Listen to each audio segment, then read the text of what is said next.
जय हिंद दोस्तों। Online learning steno channel में आप सभी का स्वागत है। 80 शब्द प्रति मिनट की गति से जो संपादकीय डिक्टेशन बोली जाएगी उसकी सभी डिफ़िकल्ट आउटलाइन हमने यहाँ पर लिख दी है। सारी आउटलाइन ऋषि प्रणाली में बनाई गई है।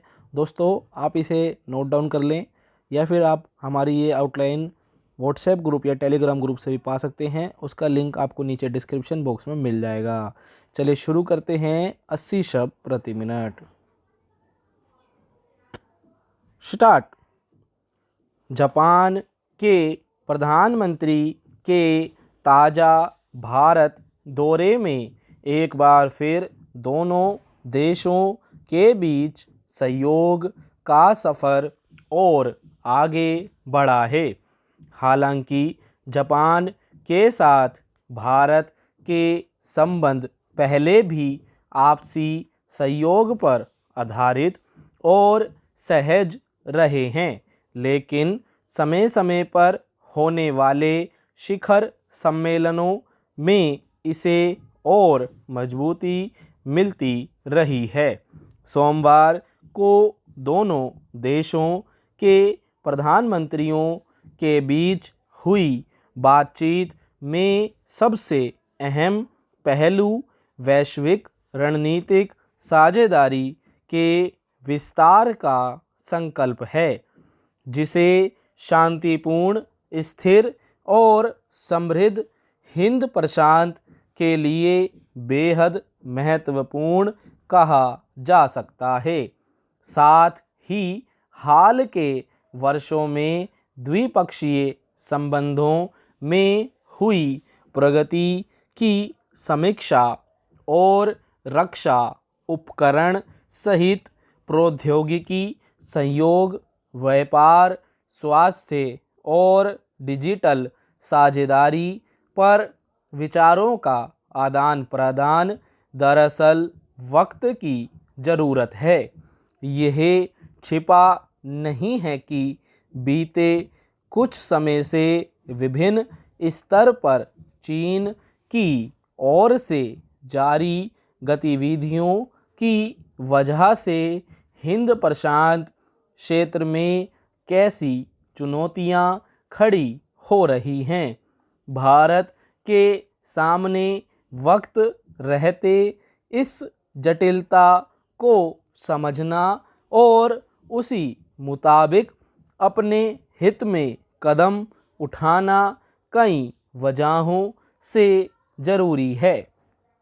जापान के प्रधानमंत्री ने भी यह स्वीकार किया कि इस क्षेत्र में शांति और स्थिरता के लिए भारत अपरिहार्य है। आधुनिक तकनीकी और प्रौद्योगिकी के क्षेत्र में जापान का दखल जग जाहिर रहा है।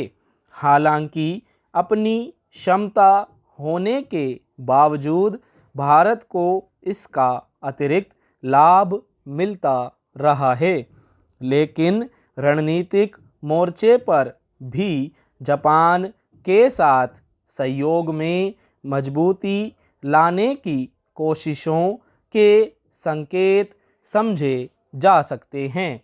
यूं भारत की ओर से यह स्पष्ट किया गया है कि दोनों देशों के बीच विशेष रणनीतिक और वैश्विक साझेदारी साझा लोकतांत्रिक मूल्यों और अंतर्राष्ट्रीय पटल पर कानून के सम्मान पर आधारित है।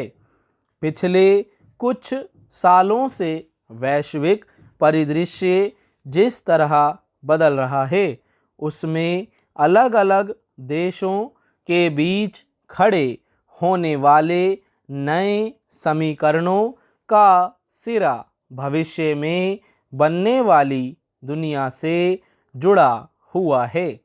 साफ देखा जा सकता है कि महाशक्ति माने जाने वाले से लेकर विकासशील देशों के बीच बहुस्तरीय सहयोग के नए ध्रुव बन रहे हैं और इस दिशा में अमूमन सभी देश सक्रिय हैं।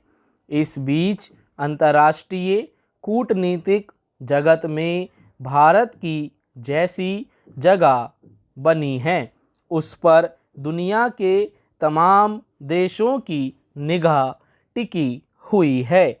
इस लिहाज से देखें तो जापान के साथ प्रौद्योगिकी और व्यापार सहित अन्य संबंधों की जमीन को और मजबूत करने के साथ साथ रणनीतिक साझेदारी पर आगे बढ़ना भारत के लिए वक्त का तकाजा भी है।